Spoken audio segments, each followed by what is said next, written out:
New Zealand Deputy Prime Minister and Foreign Minister Winston Peters, welcome to New Zealand Edition. What is your global reset that you've been talking about?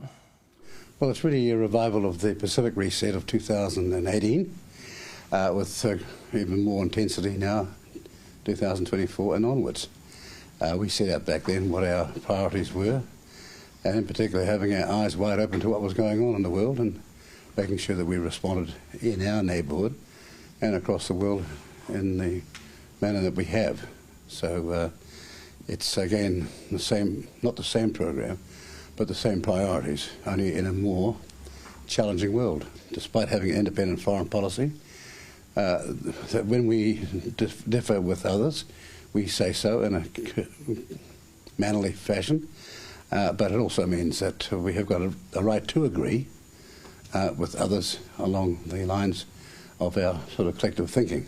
We're talking about freedom, we're talking about democracy, we're talking about the rule of law. Seriously fundamental to small countries and island states like those in the Blue Continent. In the past few weeks, you've been quite strong on your point there about when you disagree with another country, you will call that out, particularly China. Is this New Zealand gaining more confidence on the global stage when it comes to dealing with China? No, it's being realistic that the Chinese understand precisely what we're saying. They haven't been around these thousands and thousands of years because they're not brilliantly intelligent. They are, and I think we require to better understand the Chinese mind. It's long-term, it's strategically long-term, and goes hundreds of years in its planning, and there are examples of that in China's past. Now, against that, our thinking has got to be measured. But those that believe somehow by calling out things you don't like, you're going to get offside with China, I believe are wrong.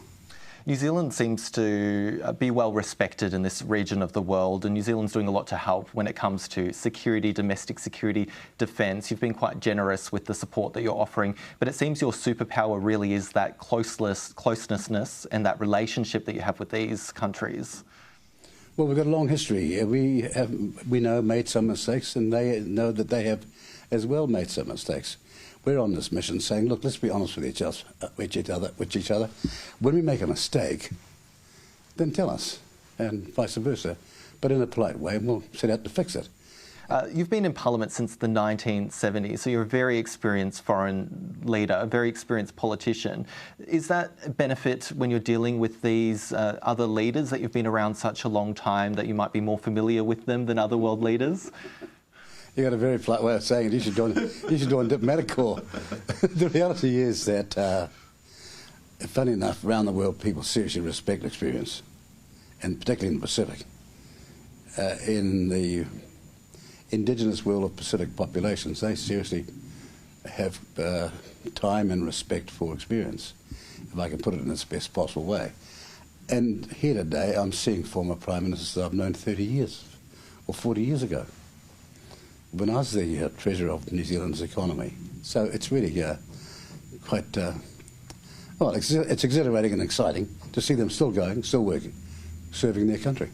Here in Vanuatu, it's facing some challenges when it comes to its economy, in the sense that Air Vanuatu is in administration. Tourism is around half of the country's GDP. Is that a concern that you're seeing for this country in the future if tourism was to take a hit here?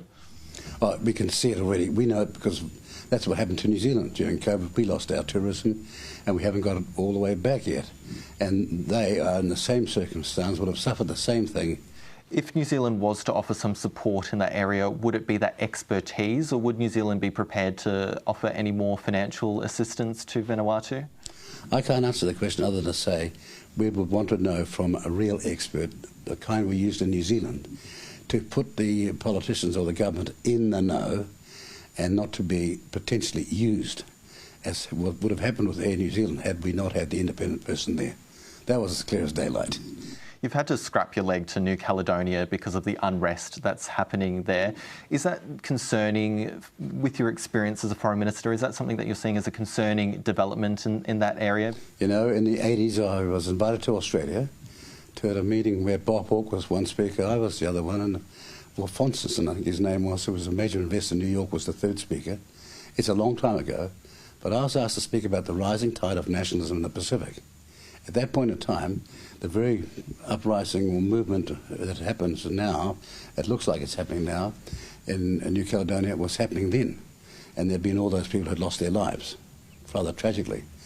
And so you do look with reflection right now, all these decades later, and think, what's gone wrong? But it's somebody, it's their concern, their matter, but we are interested in a solution. Just lastly, I want to ask about your foreign policy and your outlook. In the next 3 years, where do you want to see New Zealand on the foreign stage? Is there any goals that you really want to get to in this term of government? Yeah, I want to see us respected because we are a good country. We are a country that puts its money where its mouth is and that we're doing the best we can internationally. I want to see us get our mojo back. New Zealand Deputy Prime Minister and Foreign Minister Winston Peters, thank you for your time. Thank you.